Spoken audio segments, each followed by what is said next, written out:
Weather Service office in Boulder. The preceding signal was a test of the NOAA All Hazards Radio Public Warning System. During potentially dangerous weather situations, the tone alert will be activated to warn of the impending danger. This test of the warning alarm is normally conducted every Wednesday between 11 a.m. and noon. However, if severe weather threatens the area near the test time, the test will be postponed until the next available good weather day.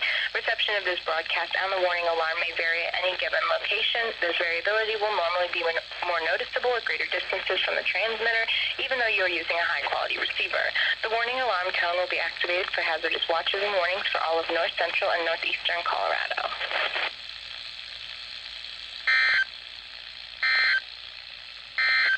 Here is the forecast for the Greeley area today.